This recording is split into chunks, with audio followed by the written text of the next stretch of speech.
I have over 1,000 hours in Wizard101. It was one of the first games I played in elementary school, but it just keeps dragging me back.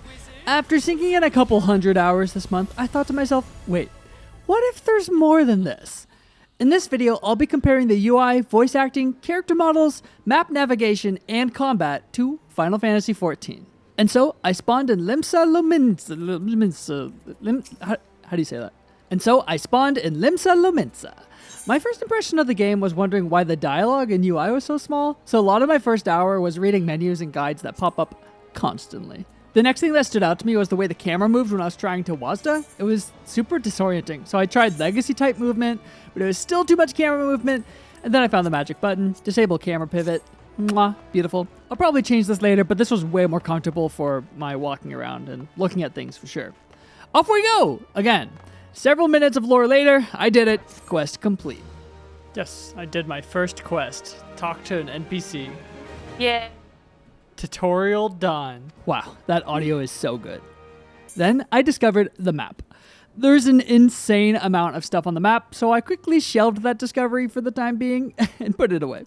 I was really excited to learn all of the lore, but the biggest thing that threw me off was the lack of voice acting. For example, in Wizard101, every single dialogue box, like literally every single one like this, is fully voice acted. Now, I'm not saying that the voice acting is always good in that game, but it's there. So, missing the voice acting, I knew something had to be done. So, I gave the characters voices. Sounds like a troll, but I admit. Oh, would you look at this? A shiny new adventurer. Okay, now I could finally get started. I immediately got sidetracked by a side quest. Ooh, another herb. Ooh, another herb. Oh my god. I thought there was a lot of people on Wizard101. Okay, forget the side quest. I spent the next bit just looking at all the people hanging out. I was super impressed at the model and height differences between the characters that was possible in this game. I'm so tall. Look at me compared to this random, cat girl, I think. Whoa. Look at that umbrella. I love all the different armor styles in Wizard101, but everyone in that game is the exact same character model with only really minor differences, so this kind of blew me away. Oh, they're on a date. Another big thing I noticed, of course, was the crazy shiny items. Whoa. I want that axe. I have to pay for it. No, apparently a lot of the gear in this game, you get through dungeons and stuff, not through, packs. You gotta grind for it. Yeah, you gotta grind for it. But it's like in Wizard101, you have to pay if you want shiny gear. I saw someone with one, so then I was inspired to summon my first carbuncle. So cute. Oh my gosh. Back to questing, I was trying to figure out where I had to go. I need to go. In Wizard101, they call it the quest helper arrow.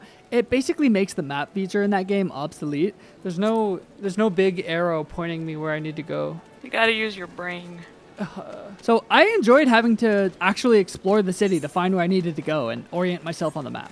In theory, you can play Wizard101 without the big arrow, but I'm not sure anyone does that. Jinwoo? Jinwoo's in this game. He looks so HD.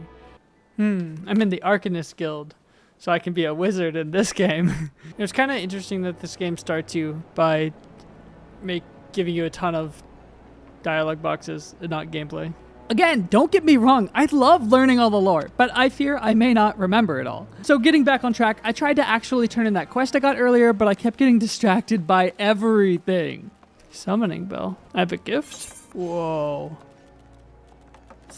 Whoa. Whoa. Okay, quest complete, another level up. This is where I hit my first questing wall. It seemed like I couldn't move forward with the main quest until I did my side quest, which I was putting off because I couldn't figure out how to get out of the city. Wait, hold that thought. Found some jazz music. Oh, this is jazzy.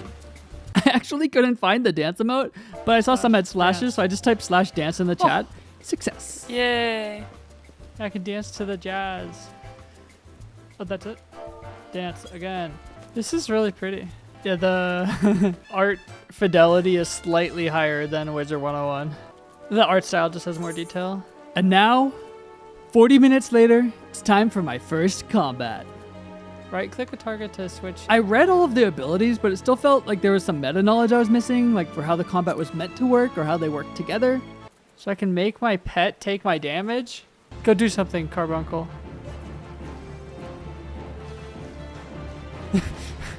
Not doing anything.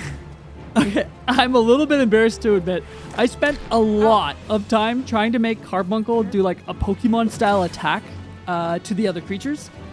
I mean, look at him. Am I wrong for thinking he would be like Pikachu? It seems like that's not how this works. One thing that surprised me though was my character would auto-slap marked enemies with a weak hand attack. I didn't expect that. I don't feel like they explained that. It just happened. Once I understood I was on my own for those fights, they were a lot easier. Maybe too easy because I could just spam my range attack. Can I move at all? Yes. But I quickly found I could move a little bit when the spell animation was finishing without canceling it. So, of course, I exploited that to make quick work of the jellyfish. Ah. Yeah. I tried TPing to the crystal thing like I thought the guide told me to do, but apparently I was missing something. I haven't figured that one out yet. So it's time to get my steps in for the day. I officially became a Scholar of the Arcane. A wizard taking an introductory course, like Wizard101. But in all seriousness, I had a ton of fun in my first hour of Final Fantasy.